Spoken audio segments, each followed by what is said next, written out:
haven't tried the Locklicious all-natural hair care product line? Well, let's hear what the Lock community has to say about it.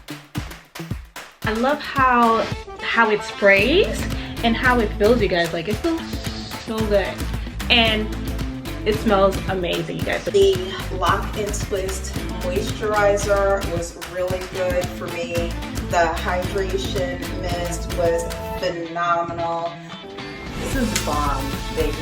I was really impressed, kind of blown away, and I think that if you're struggling, definitely go check them out. And check out the 5-star reviews on our website. So, what are you waiting for? Go to locklicious.com to start treating your crown like royalty.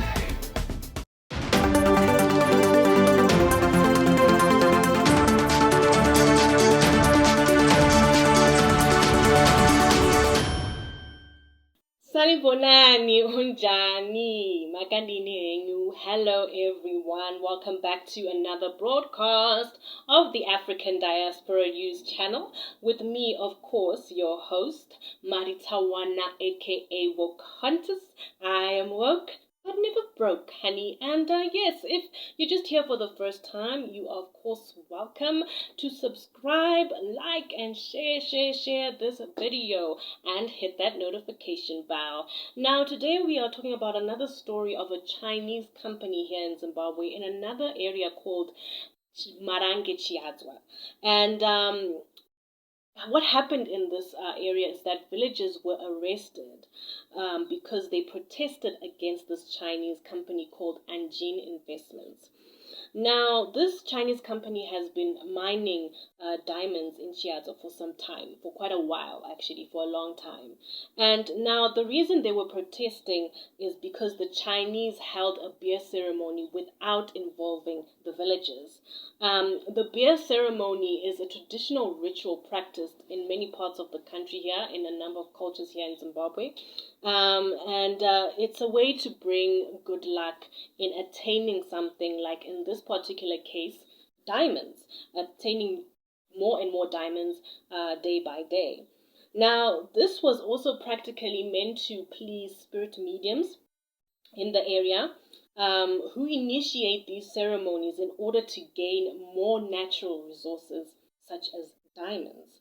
Now, because the ceremony was held without informing them, which I believe is very, very unfair, I don't think it was right of them, considering that this is actually our own tradition. It's part of our own tradition, and it is customary in order for the ceremony to be successful. Marange villagers in Chiadzwa protested against the company. Now, it is said that the Chinese mining enterprise returned to the Chiadzwa area in the year 2019 due to a written agreement between themselves and the Zimbabwean military to continue mining diamonds as before they were actually mining without the permission of the Zimbabwean government. Now, the Zimbabwean military obviously then gets a share of the revenue of the diamonds that are extracted in this area. So when a beer ceremony was held without the Marange villagers, they were furious, of course. But when the community-based organizational leaders were summoned for a meeting with this Chinese company, no one was there at the Mbada offices. So when they got there, within a few minutes of arriving there, police officers then arrived and arrested them because apparently they were administrating a demonstration without the permission from the authorities. Now, this has obviously sparked a lot of anger. It's made things worse for a lot of villagers in this area, as there's also confusion as to who is actually supposed to preside over this ceremony. And even though the Chinese company Anjin Investments insisted that they communicated with the chief of the village, two village headmen who have authority over the village chief here in Zimbabwe went on to spill the beer which had been prepared and then shut down the operations of the Chinese mining company until it addresses its legacy issues. Now, Marange villagers have been complaining to the Zim government to stop Anjin from new mining operations in Chiadzwa, claiming that it has a dark past of human rights abuses. Now, this is not the only Chinese company in our country that, is said to abuse workers, and this is nothing new in our country. There have been many cases in the country where local workers have complained about not only poor wages, but, poor, bad working conditions, and, sometimes not even getting paid at all. And there have been cases actually of girls in an area called Mutoko. There's been a case of them actually, being abused by these Chinese men from these Chinese companies. And worse off, Chinese mining companies are now all over in the provinces of Zimbabwe extracting diamonds, gold, platinum, you name it, etc. And most residents in those areas where they are have just been complaining about them, how they're damaging the environment through water and air pollution. And even one of the biggest national parks on the continent, in our country, which is Hwange National Park in Matabeleland province, has been affected as well by these Chinese companies, and this is where animals are. It's really, really frustrating. So in a village as well called Domboshawa, thousands of residents have been, are now facing actually eviction due to a Chinese mining company that's, wants to operate in that area. And the Chinese are basically saying you have no title to this land. I mean, how can you say you have no title to this land when we were born here? They were not born here. We have the rights to that land where we are, where we live. They don't have the rights because who are they? They're just foreigners from Asia. So this is happening across so many villages in the country, but definitely I'll get deeper into this in another broadcast. However, even in construction, the Chinese companies are just, invading, like renovating our airport and main power station, as well as our new parliament building.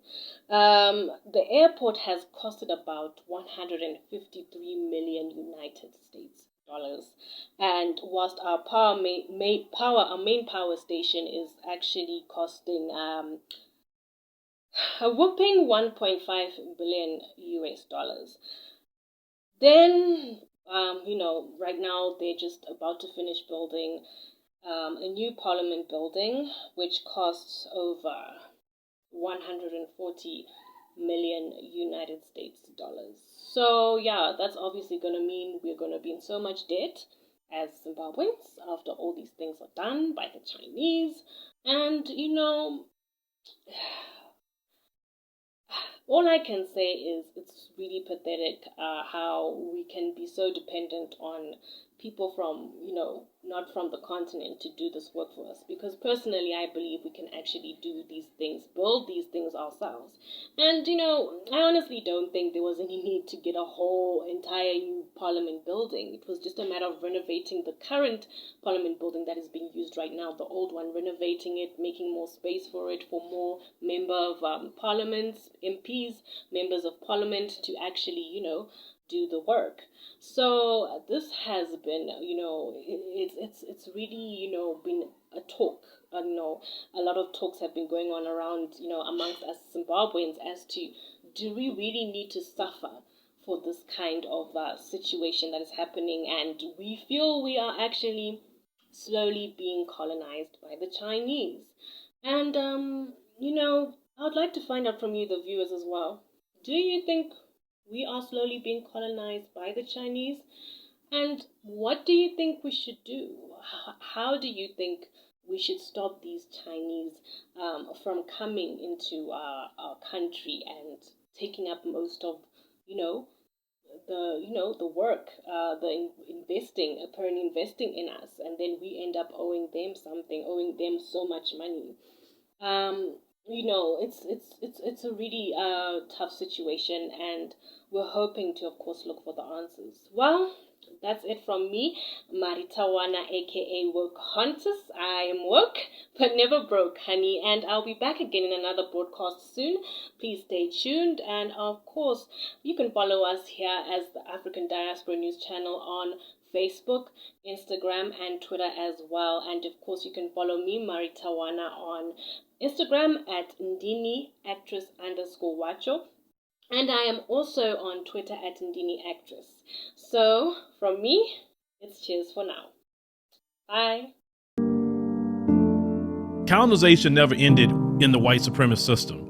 And as we see today, the colonization is in the mind. Now, those who have been enslaved and those who have been colonized, we're still dealing with the remnants of that through the colonization of the mind. Pick up my book, 7 Steps to Decolonize the Mind, and we will help deprogram you from the colonization that was put upon you by generations and generations of white supremacy. You can pick it up today on Amazon.com.